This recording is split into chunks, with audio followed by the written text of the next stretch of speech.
Welcome to Talking Out of School. Talking Out of School is a production of the Department of Teaching, Learning, and Educational Leadership in the College of Education and Applied Human Sciences, in association with the School of Communication in the College of Letters, Arts, and Social Sciences Institute of Creative and Collaborative Arts. Talking Out of School is recorded before a live audience at Apollo Pizza in Richmond, Kentucky. And here's your host, Dr. Raymond Lauk. Welcome, everyone. Welcome, everyone, to the April 2024 Talking Out of School Stories that Celebrate Teaching, Learning, and Growing. I'm Ray Lauk, an Associate Professor of Educational Leadership in the Teaching, Learning, and Educational Leadership Department. Tonight is co-sponsored by Dr. Elizabeth Smith, the Dean of the College of Education and Applied Human Sciences, and Whitaker Bank. That means they paid for your pizza. Tonight, we have 6 amazing storytellers who will share their true personal stories. We'll not be taking an intermission, so feel free to get up, refill your plates, your cups, you can go to the bathroom. Just maybe try to time that in between storytellers so we don't distract them. Our first storyteller, we have several returning storytellers, so we've got highly professional ones and also new ones bringing fresh voices, so you're in for a great night. Our first storyteller is Dr. Susan Skees-Herms. Dr. Herms has been a licensed occupational therapist and EKU alum for nearly 40 years. She's been a healthcare provider across the lifespan and in 6 U.S. states, as well as an invited international lecturer. Last month, she got to have her son with her as she received a National Professional Association Award in the same city where they both relaunched themselves to become more authentically comfortable in their own skins. Please welcome Susan Skees-Herms. Well, this is such an honor. Again, 40 years ago, Apollo's probably was launching, so I have a lot of memories of things that were just starting. But I thought I'd talk to you all tonight about happenstance at school. So I'm going to ask you, can you come back to school? Can you come back to school? Well, when I got my OT degree back in the day, I was an RA, and I also had a secret dream. I wanted to come back. I liked it so much. I'm like, I've got to figure out a way to come back. And I thought, maybe I have to wait. They used to have this program for retirees that they could come in the summer, and I'm like, okay, maybe that's what I'll do. And I really didn't think much more about it, but I got married. I did all those other things, had kids, moved around. And then 20 years later, I had an opportunity to go back, but it was virtually.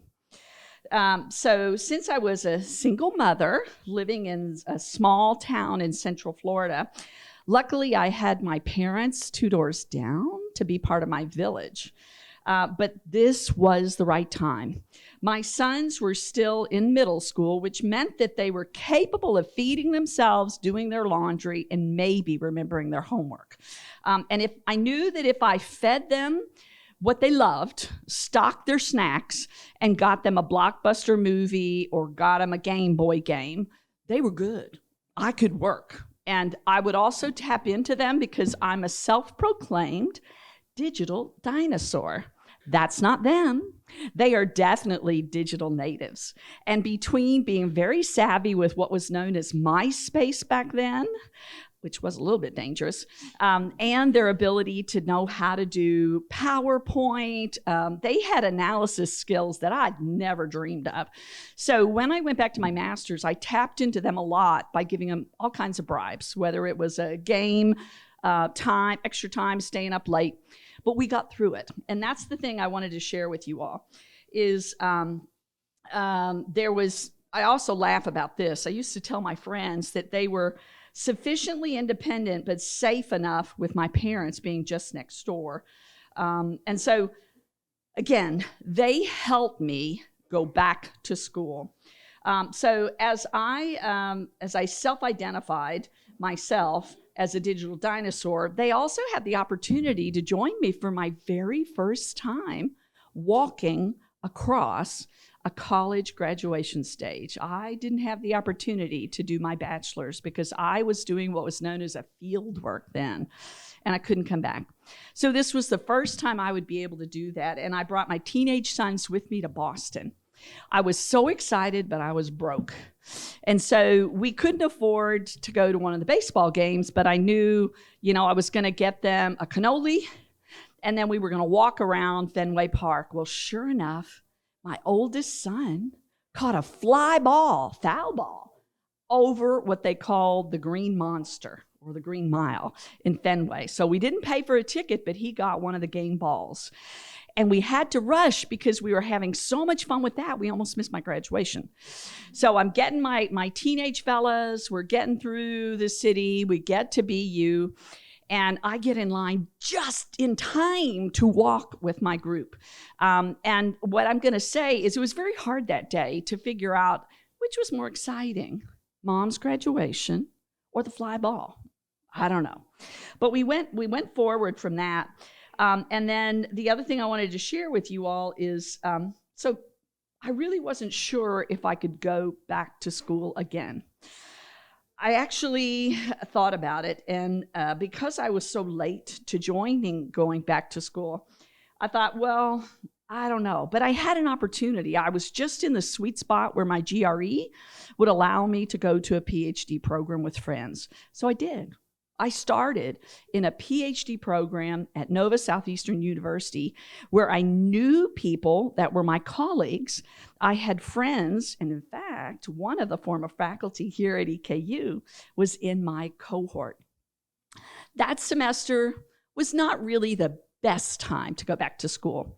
At that time, my sons were in high school. They drove. They had really good groups of friends, and they knew where all the parties were.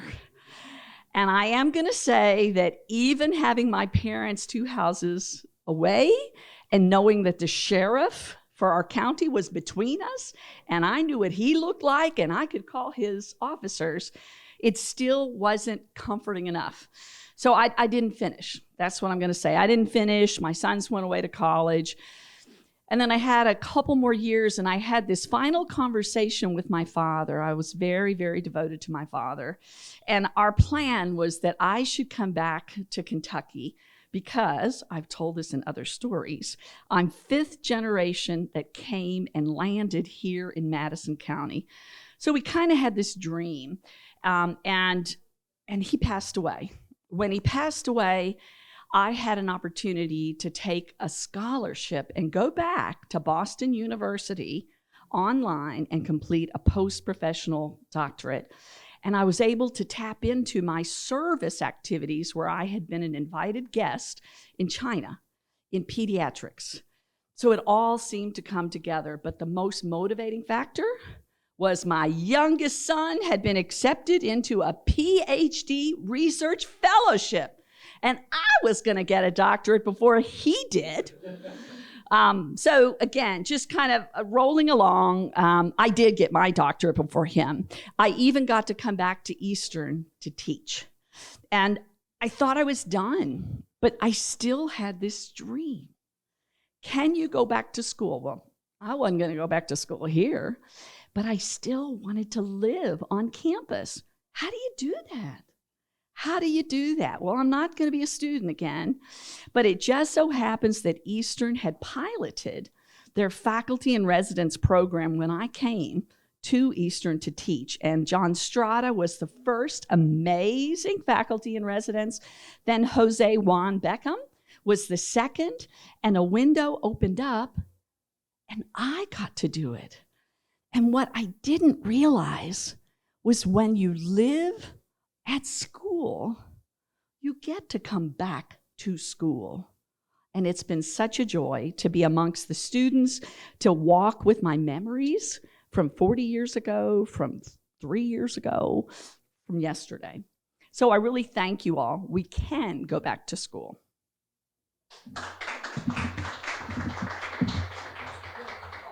Let's keep it going for Susan and her Skis Herms. I I'm not sure, but Susan might hold the record for having told the most stories here over the years. But you can see why she is a wonderful dear friend. Thank you, Susan. Our next storyteller is Angela King Belleville. Angela is an Appalachian, born to two coal miners in Harlan County, Kentucky. She spent a great deal of time living in Hardin County, Kentucky, where she was a professional photographer and now lives with her husband and children in Midway, where she scratches her artistic itch by hyper-focusing on various crafts. Angela is a support group leader for Tourette's syndrome in the Bluegrass. Most weekends you'll find her camping, kayaking, attending festivals, and searching for cool rocks and fossils to stuff into her pockets. Please welcome Angela King Belleville.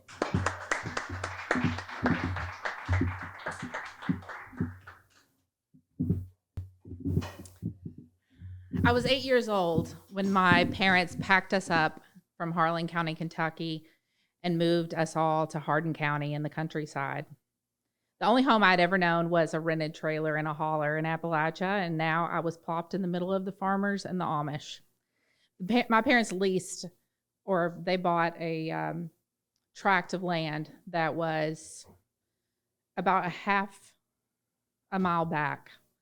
A quarter of a mile you could see just forest, and then it opened up into a big, beautiful field. And on top of that hill, there was the most perfect spot for a house. And my dad promised that he was going to build my mom the mansion on the hill. And with that promise, it was going to be the first time that they had something for themselves, and we were going to be better for it. We were moving up in the world. But before my dad could get started on the mansion in the hill, he promised to build us a playhouse, and that he did.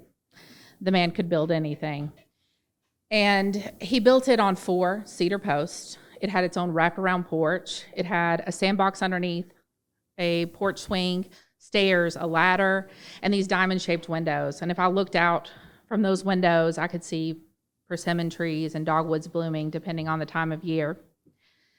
But as I looked out of those windows, my life just seemed idyllic, like it was going somewhere, like things had really changed for me. But what I didn't know was there was going to be less play pretend in the years that came, and a lot of hard work and a lot of hard lessons.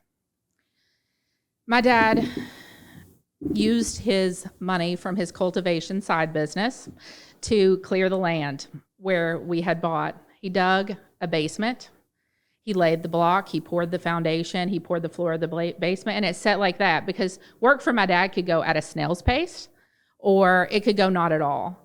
He had been injured in the Vietnam War as a paratrooper, and then he was injured again in the coal mines. And on top of those injuries, he had to contend with severe depression and ADHD. But there was still this desire to do something with the land we had and to build. And as the work didn't get done, then we became the workforce. My dad employed my little brother and sister and I to help him. And we cleared the land. We cut the trees. We would haul them. I learned how to pull the tree away just as he was cutting at the right time and how to launch it perfectly onto the burn pile. And I learned at what circumference and length the logs would sell the best to the Amish sawmill.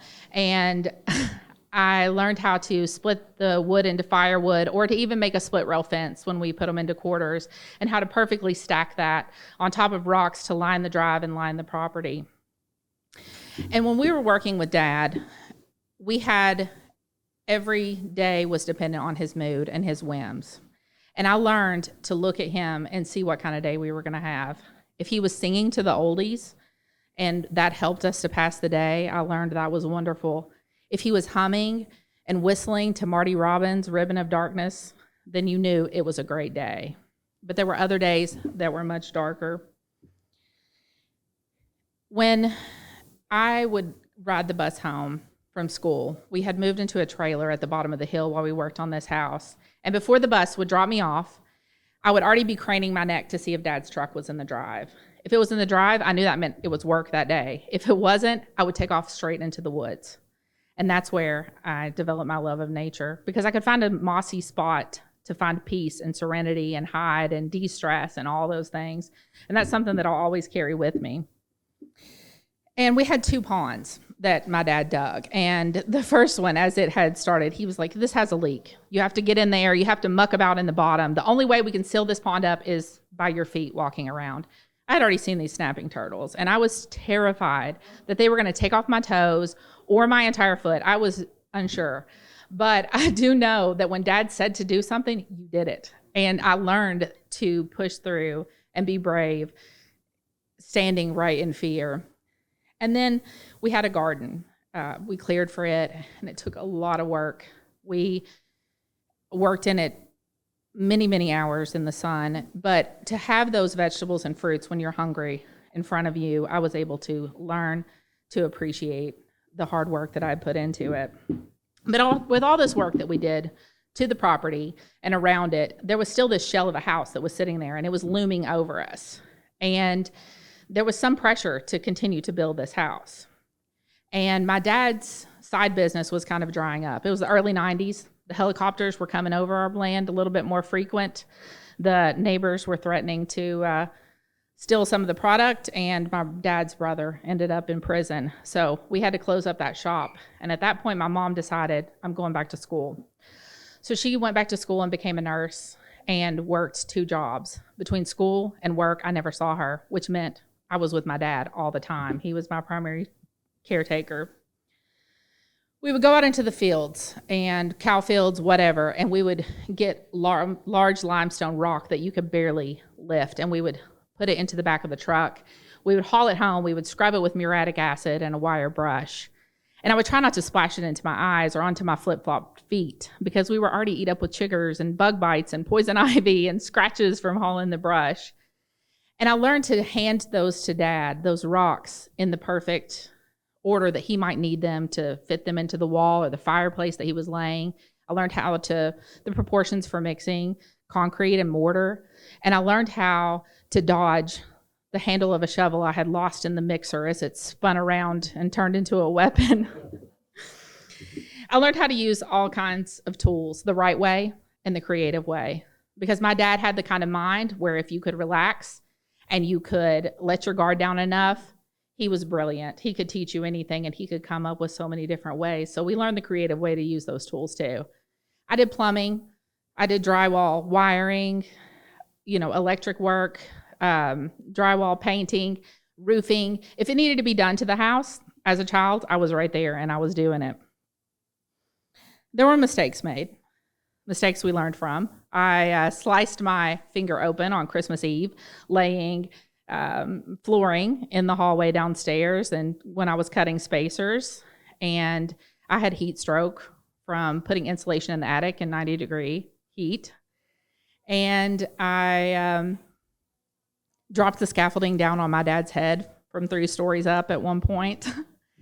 But when the pressure to build the house had started just to get more intense and more intense, my parents had finally gotten a loan with my mom's education and her job. And all of those loans had phases that construction had to be completed. So it didn't matter if it was holidays, if it was nights, or whatever was going on. We had to work, and we had to get done by this time. And breaks, well, that was another thing with my dad. He had a lot of hyperfocus and a lot of mania. So kids, when they were ready to quit, he wasn't necessarily ready to quit. But if we wanted to, we finally were lucky enough to have a break. Sometimes we would go to the little country store, and I would look at all the candy bars in the rack and really want one. But I felt so lucky to have the 25-cent bottled Coke to pop the top and go sit on a dry dog food bag and listen to the farmers and the old timers tell their stories. And I learned to listen and be quiet and hear what they had to say. And then if we worked into the late hours, there was Sammy's Market, and it was a little further into town. And they stayed open until midnight. We would go there and drink coffee. At a very young age, I was drinking lots of coffee. And I learned to put lots of cream and sugar in it because there was pie and there were these juicy burgers. And that was really what I was thinking of after a long day. But the men there would talk about politics, and they would talk about religion, and they would talk about history. And again, I was able to learn from those times with my dad. But it wasn't always all of this work. If Dad got a wild hair, as he says, we might end up on an adventure. We might end up on this land we had, riding the Jeep on one of the off-roading trails and getting bounced out the back. We had maybe hunt morels, mushrooms, ginseng, arrowheads. We would sometimes, my dad taught us how to hunt and how to fish. And sometimes we would look for rocks in the creek. And there was a point where we had coon hounds, and he would take us out into the field on our four-wheelers, and we would release the dogs. And while we waited, my dad would tell us, we would look up at the stars, and he would tell us his theories on black holes and on aliens in the Bible.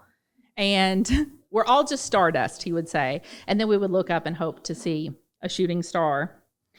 And I'll never forget those nights, those magical nights with my dad. It's my love of astronomy, my love of the outdoors, all those things came from those nights. And I have to ask myself, when it was all said and done, and this house was complete enough to move into, it had been 8 years. And I only got to enjoy it for less than a year before the abuse with my dad was so bad that my little brother and sister and I ran away from home to live with other family. So I asked myself, what was the value in all of these lessons I learned? I mean, some of them I could never learn any other way. And I could never even replicate them with my own children. I've tried, and there's just no way. And there are some things that I learned that I had to unlearn. They weren't healthy, like the hypervigilance at my dad's emotional outbursts. But my dad would always say, not bad, not too shabby for a fat man, old man, and 3 kids. And I would have to agree with him. That house was big and beautiful and immaculate. I just wish that all those lessons did not come at the cost of my childhood. Thank you.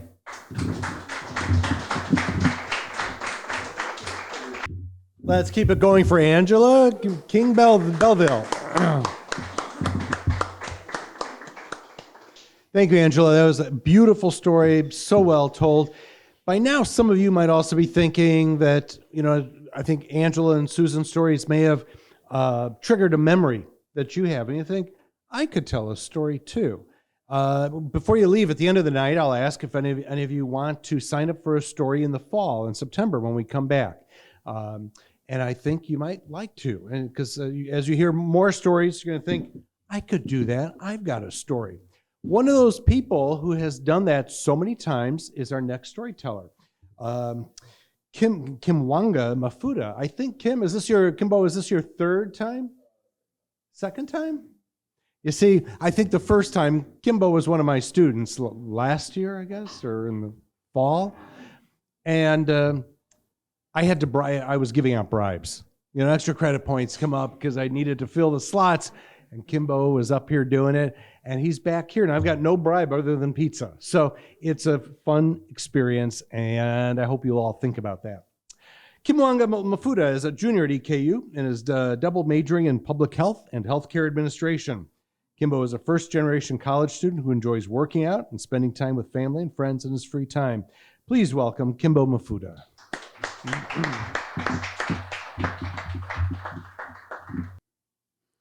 My voice starts to go a little, I don't know, like if it sounds weird, just let me know, because it's been a while since I've talked to a lot of people. So I'll just talk about kind of my journey this year. So in the summer of 2023, I was driving my car, and I parked right in front of my house, and there was just smoke coming out like in front of my hood, and I was like, that's not normal. So then I asked my dad, and he came down, and he said my radiator broke. And I was like, great. So we went to, I think, AutoZone to go get a new radiator. It was about $300 coming out of my pocket. Not fun. And as we're about to buy it, I get a call from UK Hospital because I had to go get, I went to go get my annual check-in, got blood test and everything. And it came back positive for hypothyroid. So I was diagnosed with hypothyroid for the remainder of the summer, which was awesome. I mean, amazing, right? Radiator, now hypothyroid. And then later on, a couple weeks later on, I played college football. I got a call from one of my coaches, and he said he didn't want me to come back for camp. So I'll come back after camp and begin the school year, which is great too. So that's 3 bad news, back to back to back.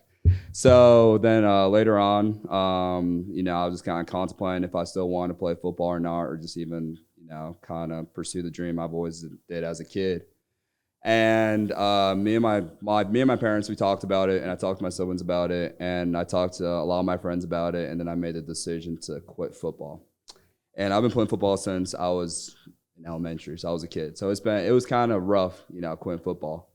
And so going back on campus, I don't play football. But funny enough, all 3 of my roommates that live at Grand all play football. So it's just, another thing added on to it.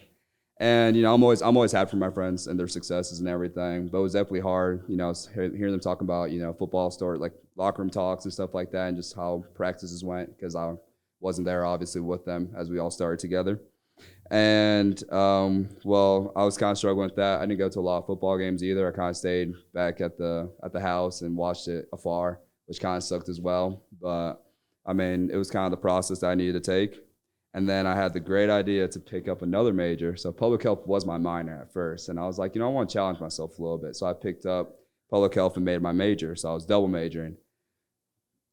If you guys are strong enough, then you can do it. But man, it's kicking my butt. But so as I am double majoring and everything, I was like, this is not enough. I need more of a challenge, or just go and do something.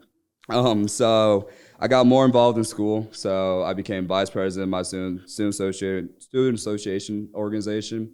I got more involved outside of school. So I started volunteering at Morning Point, and that's fun too. The old ladies like to flirt with me. I've been told, I walked in one day with shorts and they're like, you have some nice legs. And I was like, yo, okay, I probably should wear sweatpants more often and everything. But as I went on with the year, started volunteering more there. And then later on, I got, coming back from winter break, I got more involved in church. So my dad was a pastor when I was a kid, and I've always been surrounded around church and kind of being a Christian and everything. But I never really got into it. I feel like I was forced into it, kind of just doing like a routine type thing. But as I got more involved in church here in Richmond, Kentucky, me and my friend Max would go to East Side, and I've been enjoying, my time there for about, I would say, a year now. I've been going for a little bit. And I was walking out of church one day, and I was wearing a sweatshirt that said "Mental Health Matters." And the guy who's the leader of the men's group came out and caught me and said, "I like your sweatshirt. You should come join our life group." And I was like, I don't know about that. So, but I went, anyways, and I got to meet a great group of men. They've definitely changed my life and impacted me in each and every way, the way I see life and, perspective on things.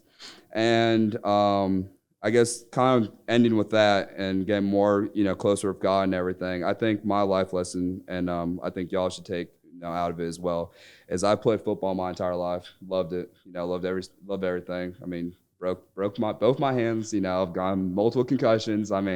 It's been a lot of serious injuries, but I love the sport and love the brotherhood it created. I met a lot of my, close friends from freshman year and sophomore year. And I would just say, just because one chapter ends, it doesn't mean that's the end of the story. So what I'm trying to say is that just because I can, further my dream in football, it doesn't mean I have other things in life that I can do. And I guess that's the moral of the story. So, yeah. Let's keep it going for Kimbo Mafuda. You see, that's the beautiful thing about storytelling, is you get to share your experiences, your true personal experiences. You take a risk, you open yourself up, you make yourself vulnerable. I've known Kimbo for, I guess, at least a year now, I suppose. But I never knew he flirted with the old ladies. Until tonight. Thanks, Kimbo. That was a great story, a great lesson as well. Thank you so much. Our next storyteller is Dr. Gila Spira. Dr. Gila Spira is an associate professor in the Occupational Science and Occupational Therapy program and came to EKU 8 years ago. Now she works with refugees and immigrants from Africa in the resettlement process. Born and raised in Milwaukee, Wisconsin, she later moved to Israel, where she lived and worked for 30 years. She mentions that as a child of an attorney, when they would visit the courts, she would get locked up in prison cells for fun by the jailers, and she would do cartwheels down the courtroom aisles for the judges. Please welcome Gila Spear as she does a cartwheel up to the stage.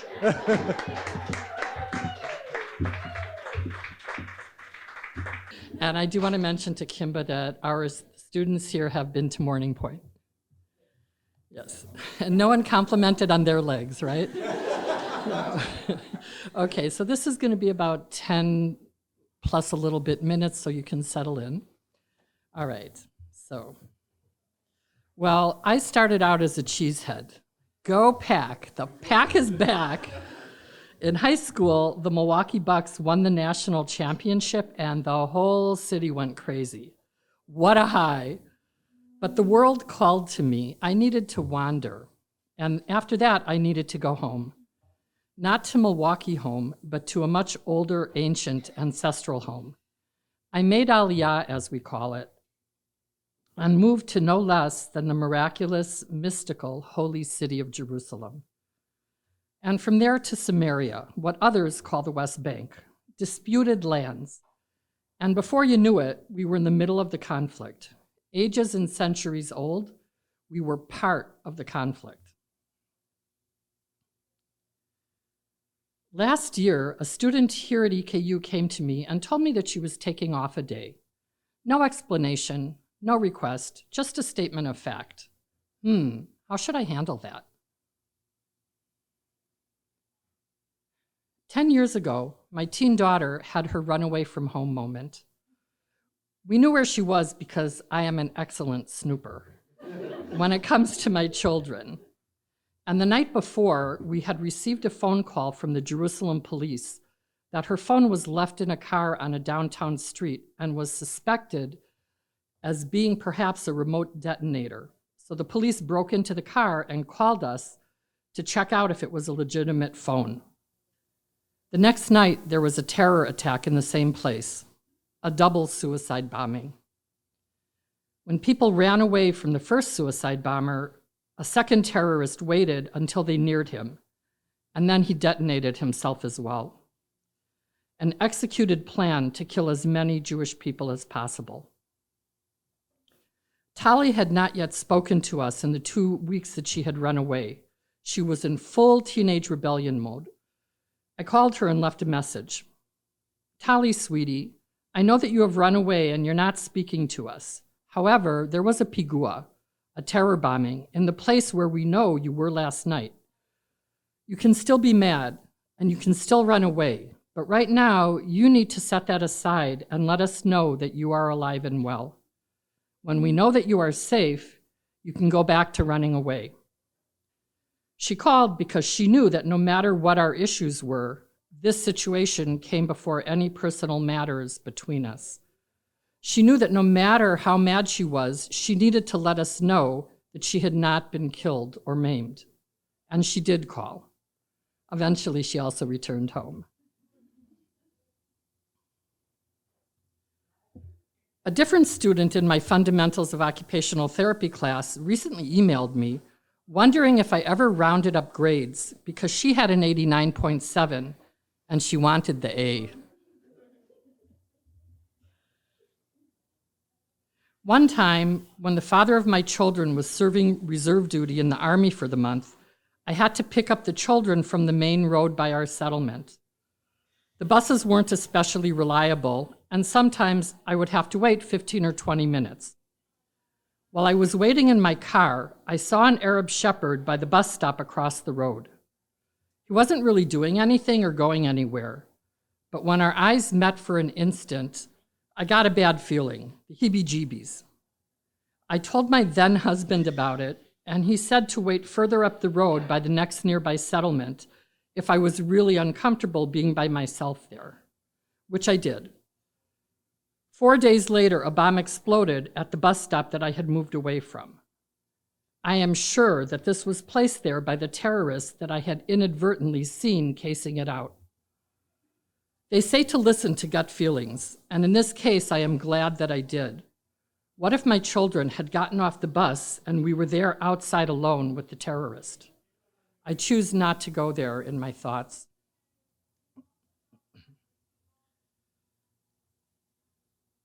There was one student in the OT program who asked for time off from my classes because she had broken up with her boyfriend of 4 years. Could she be excused for the week? True story.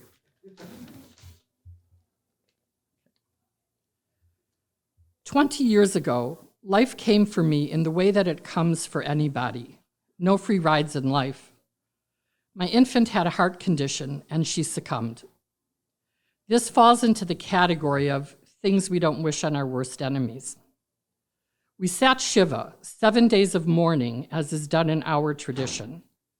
The thing is that down the street, a second family was also sitting Shiva for their lost ones. Neighbors would pay a condolence call in one house and then make their way to the other house.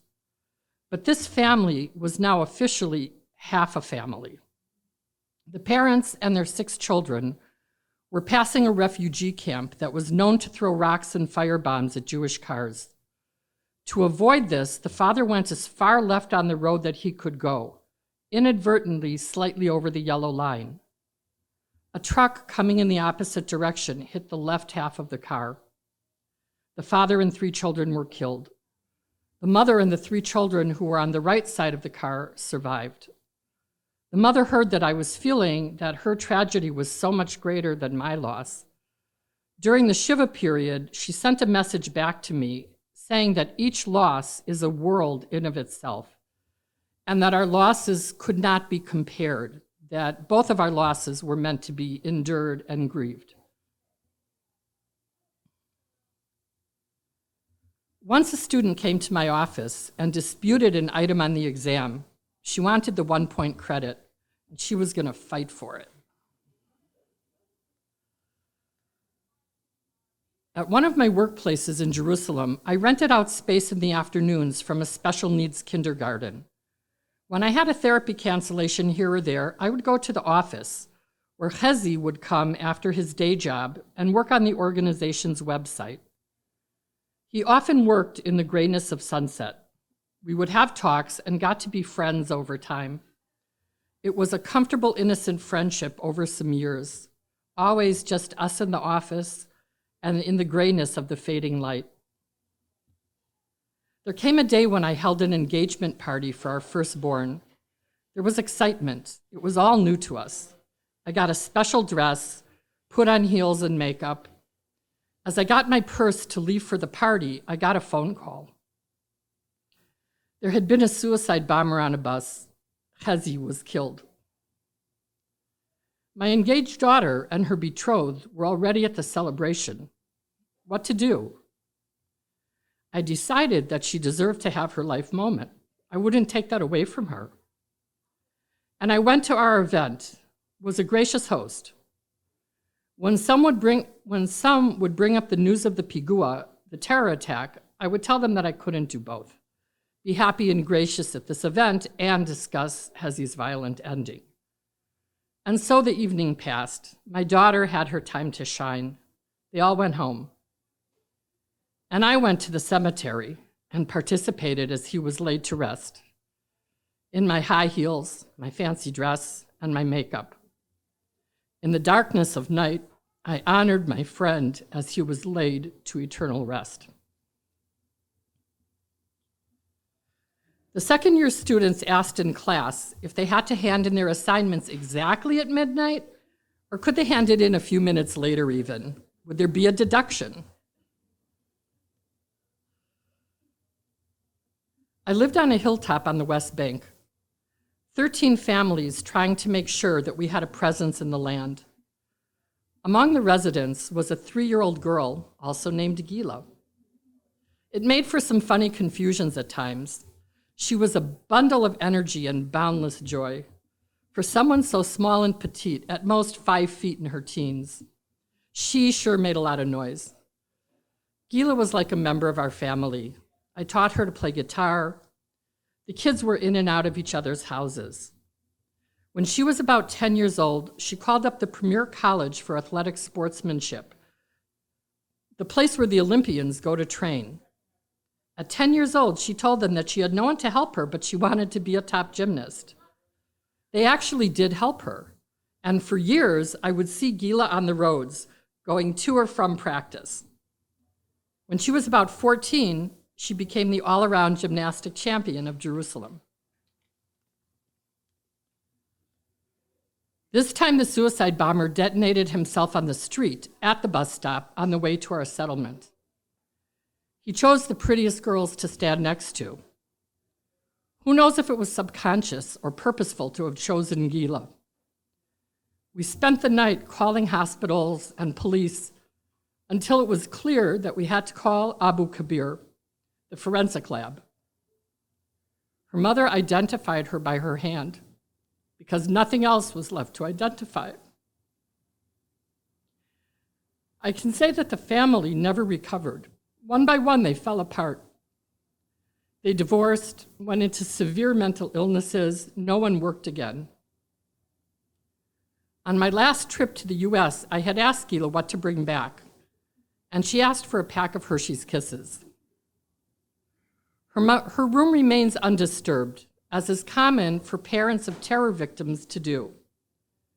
Next to her bed, on an open glass tray, you will see the Hershey's Kisses, never to be opened. So what do I say to my students? How shall I answer their questions and requests?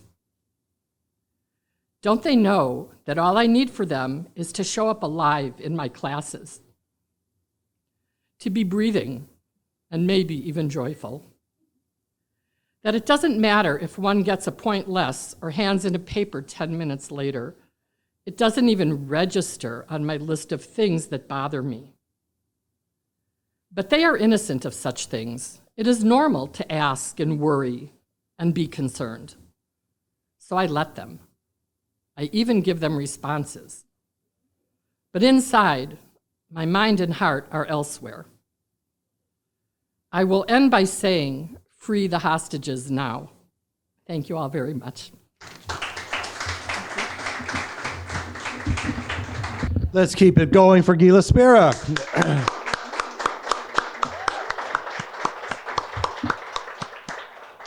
You know, I never know what the stories are before you hear them as well. And I'm just blown away. Thank you so much, Gila. That was so personal. It really puts into perspective what's really important. So thank you so much. That was a beautiful, beautiful story. Our next storyteller is Logan Burris. Logan is in his final semester of graduate school to become a psychologist. Logan has been storytelling since 8th grade, and he had the honor to tell his stories across the state of Kentucky, including the Kentucky State Fair. He hopes to focus more on storytelling in the future and make it more a priority that he can use in his work. And Logan can play 3 instruments. Let's welcome Logan Burris. All right, perfect. Didn't know if I need to lower it or not.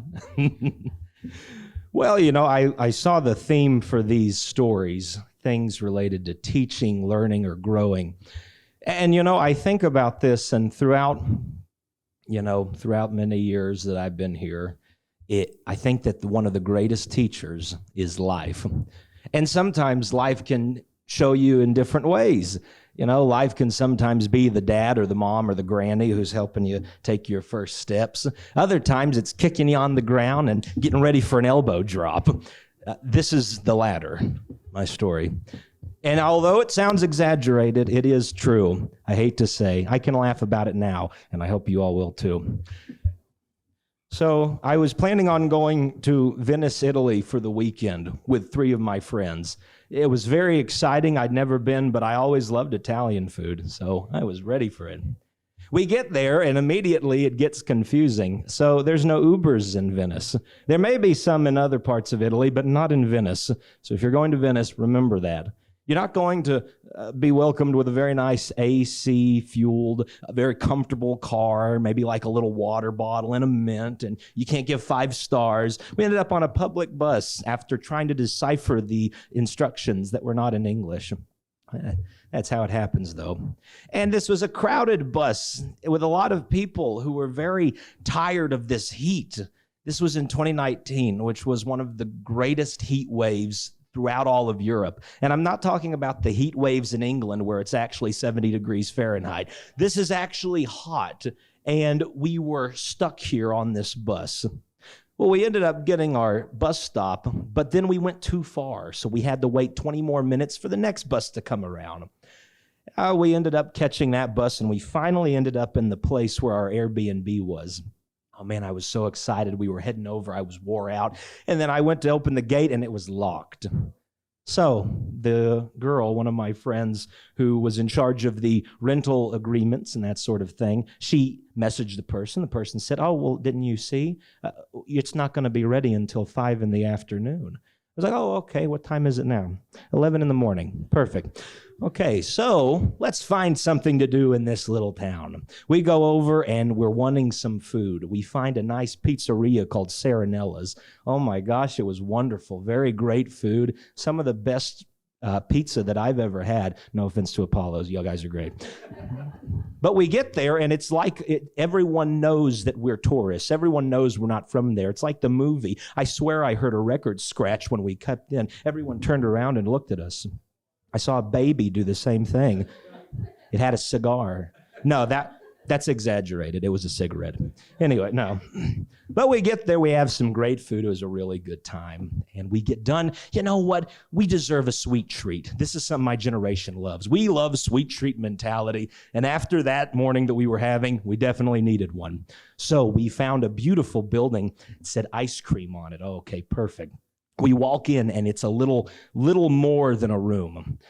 There's nothing hardly in here. There's a counter with the teenage clerk who looked like he was this close to quitting his job. And then there was, right next to the door, a freezer with the ice cream. It seemed like that it was one of those things where you'd get a Coca-Cola or something, and the ice cream was just prepackaged stuff. Well, you know, I'm fine. Ice cream's ice cream. But we go and grab the ice cream. We go over to the counter, and the person just kind of looks at us like, he's like, how much was this? I go, I don't know. You work here. I don't. He didn't laugh. He didn't think that was funny. So, but then as we were trying to decipher the prices, the weirdest thing happened. This is true. A hidden door that was built into the wall swung open, and a man peered in and looked at all of us like this. We were all like,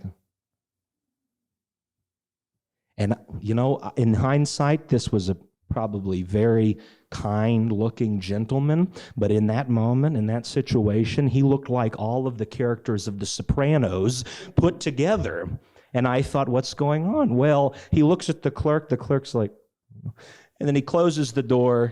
Yeah, I wouldn't have even known it was a door. It was just hidden in the wall. So by this time, I want to leave. I want to get out of here.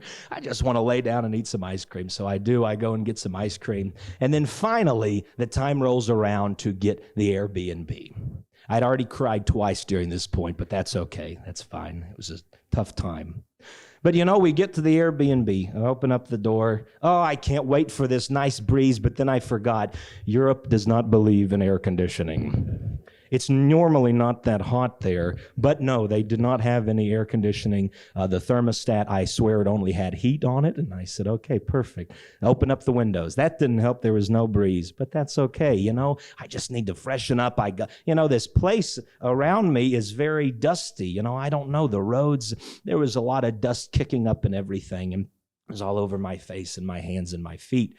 So I decided, well, you know, I'm going to go and freshen up in the bathroom. I go to the bathroom.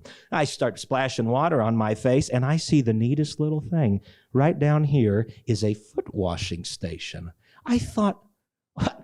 A foot washing station? Now, that is the strangest thing. I never seen that. And I swear it was a porcelain thing built into the floor. It had a little, faucet so you could put the water in. Oh, that's great, So I started washing my feet and everything. Well, that makes sense. This is kind of a dusty area of the country. Maybe this is just commonplace. So I go in there. I go, guys, you got to check out this foot washing station. It's really cool. They're like, what are you talking about, Logan? I don't know what you're saying. So they go in there. They look and they say, oh, Logan, that's a bidet.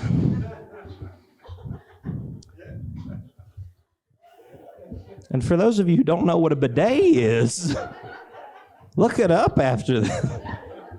I don't want to spare you the details, but you see, I knew what a bidet was, but I was used to the bidets like in Japan, where it's built into the toilet and it, plays music and heats your seat up and all that, and it has a little,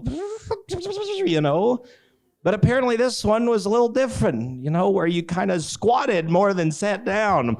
And I just put my feet all in it. So, beautiful end to the day. But I will say, life has a funny way of putting a little cherry on top, even if it's a very rough day. Because that night, we went to the local grocery store. We got some things for spaghetti bolognese and a large bottle of limoncello, and that made everything better. So I encourage you, even when life seems to be kicking you down and waiting for the elbow drop, take a moment to know that you are being taught something always. Thank you. Let's keep it going for Logan Burris. And we can't figure out why Europeans look down on Americans. Right? It's a mystery, isn't it? Thank you, Logan. That was great.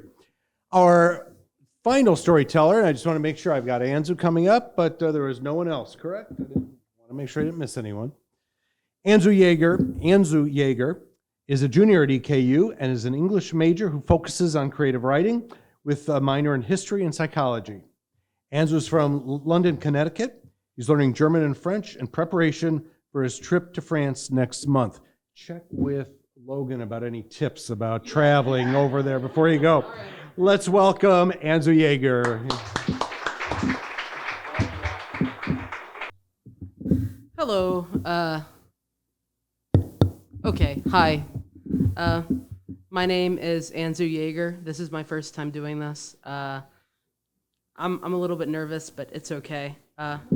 So one of the biggest things that I'd say I've done lately, okay, I've accomplished a lot and I've been through a lot within the past few months maybe, but I'd say one of the biggest goals that I've worked up to has been becoming more authentic with myself and my identity. Okay, so technically, I knew I was transgender since I was in high school. I tried to do stuff about it, but it was kind of useless because I was a minor and my parents weren't that supportive and my grandparents were even worse. And the story is actually about my grandparents. So all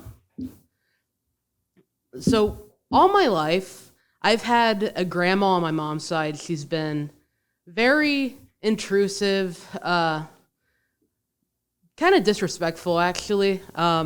So one of the biggest things that she has done throughout my life is she mostly would not respect my physical boundaries for a long time. As I'm also a person with autism, too, the diagnosis made her, at least it seems to me like she believed that I was stupid.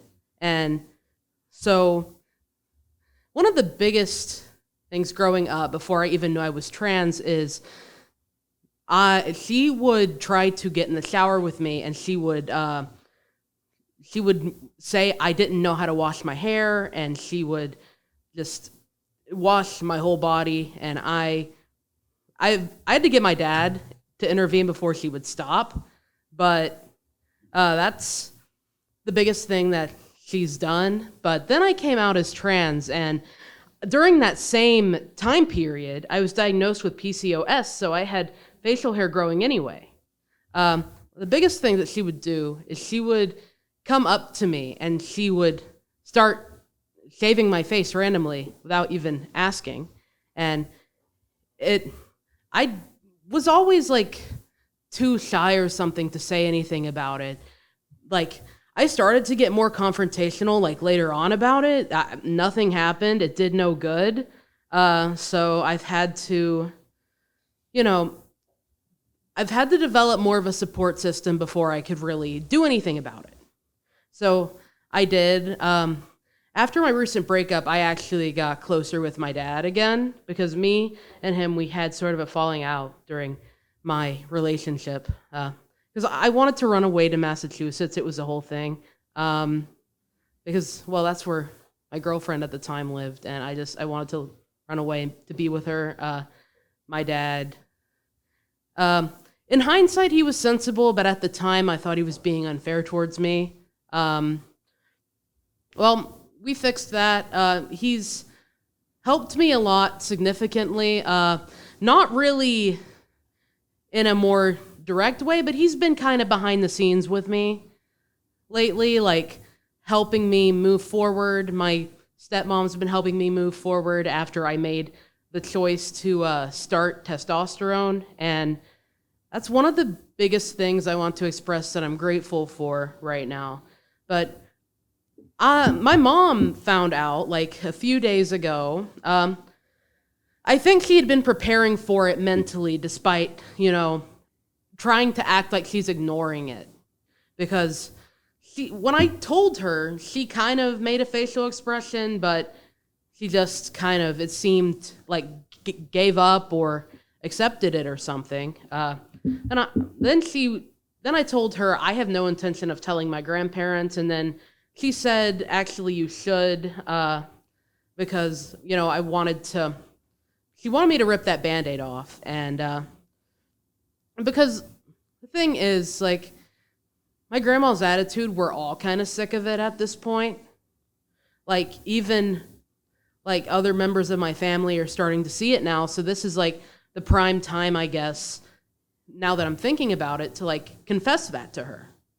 And give her a chance to change her viewpoints, give her a chance to open her mind. That's what I tried to do. I told her that that's how it was, and I tried to set healthy boundaries with her. It didn't work. Recently, I ended up having to cut contact with her because it was actually triggered by her insulting one of my friends, and I couldn't do it anymore, so I cut contact with her. It's a relatively fresh wound. Yeah, that's what I'm talking about today mostly. Like some of my experiences with my grandparents, I still don't exactly know how I feel about it, if I'm honest.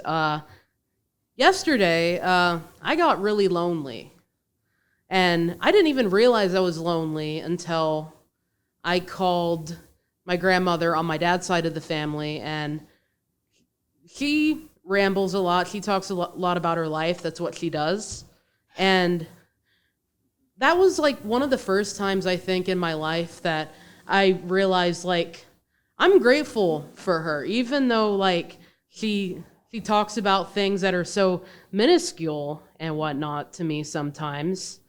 It actually made me feel a lot less alone in that moment in a weird way, because she was talking about, like, these aspects of her life and these people that she knows and that she's friends with. And it's like, it's cool right now to kind of feel like I'm a part of the story, because she does this thing, and I realized this last night. My Nana does this thing where when she tells a story, she gives you every single little detail, and she makes you feel as if you're a part of it.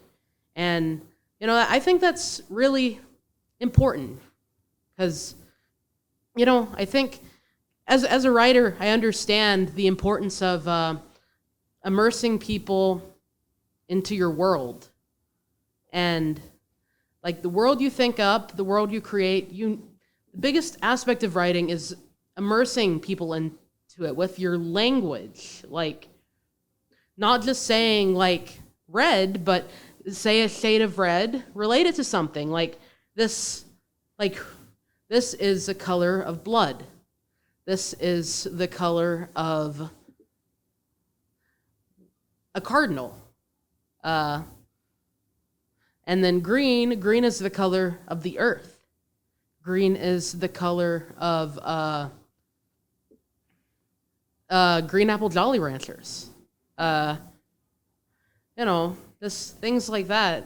I'm starting to realize, like, small things like that are really important, and they do really build up because, you know, while everything that my family has done just throughout this life has felt small to me, I've watched how it built up in my own world and how it's formed how I see them. Like, you know, just what makes someone happy, what makes someone angry, what makes someone sad. I'm learning more and more, like, that says a lot about us significantly as people. What we find important enough to see and important enough to perceive. And one of the biggest things that I've had to learn dealing with my grandma on my mom's side, well, we call her Mamaw.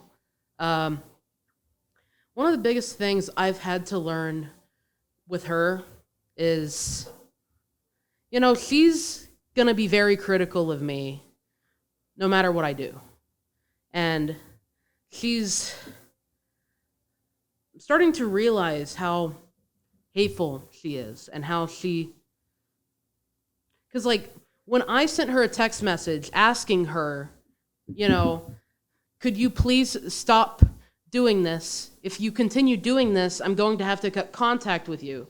And her first response was to beg me not to cease contact and to beg me to reconsider ceasing contact if she continues instead of just to stop doing it. You know, it spoke levels to me that instead of quitting what she's doing, instead of ending the thing where she tries to project who she wants me to be onto me, she decided to not even consider that reality. And, you know, that says a lot. Like, what realities people are even going to consider for you. And, you know, I guess the moral of this story is, in the grand scheme of all things, what bothers people reflects on them, you know. And whether people are happy for you or, you know, if you tell someone about something that you've wanted all your life and you finally get it and it's a huge success for you and they're not happy for you, you're really your family. That's not really your friends. You know, the people that love you will be happy for you. They'll be happy you achieve what you do and that you're doing what you want, and they'll root for you. And, you know, I just realized, like, they weren't rooting for me. They were rooting for what they wanted me to be. They were rooting for their own control. They weren't rooting for my genuine happiness. And at the end of the day, that's what it is. And, you know, I've learned that with friends too. Like, people are going to try to change you into who they want you to be instead of who you are. And the difference is you got to find the people that are going to appreciate who you are deep down. Yeah, I think that's all I have to say.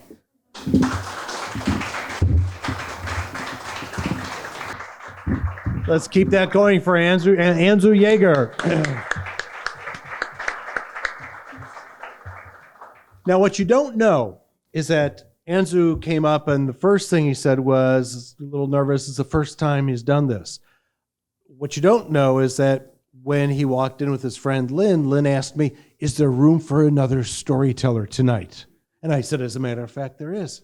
And Andrew signed up on the spot tonight. So let's, yeah.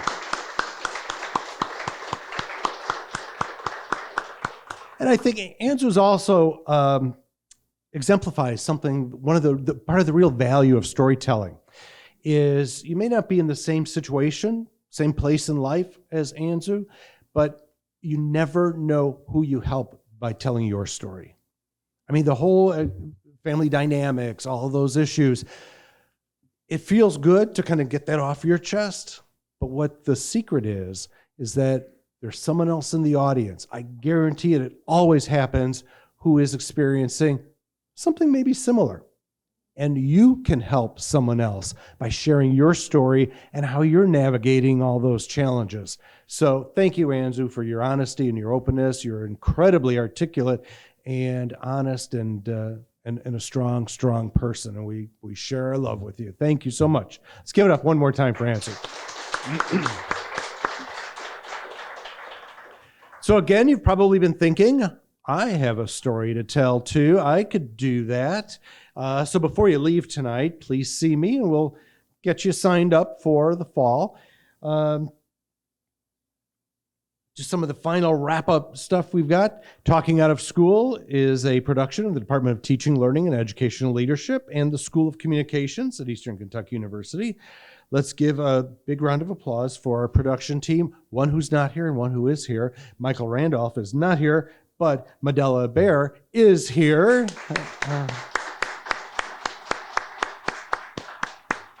These stories are all being recorded for a podcast on Spreaker.com and also on for video on YouTube on the Progress video station. This is the final show of the academic year. If you'd like to tell a story in the fall, please see me before you leave tonight. Let's give all of our storytellers another round of applause. And storytellers, please stay for a group picture then. So let's give everyone a round of applause again. I can't see if there's any pizza left, but if there is, we will bring boxes out for you to take leftovers home. Have a great end of the semester and a great summer. If you're graduating, congratulations. If not, see you back in the fall. Thanks, everyone. Thank you for listening to Talking Out of School. Talking Out of School is recorded on the third Tuesday of each month during the academic school year. If you have a story you'd like to share on Talking Out of School, please contact Dr. Raymond Lauk, Assistant Professor in the College of Education and Applied Human Sciences. You can reach him at 630-802-1992 or by email at raymond.lauk@eku.edu. Talking Out of School is a production of Eastern Kentucky University's Department of Teaching, Learning, and Educational Leadership in association with the School of Communication. I'm John Clark. Have a great day.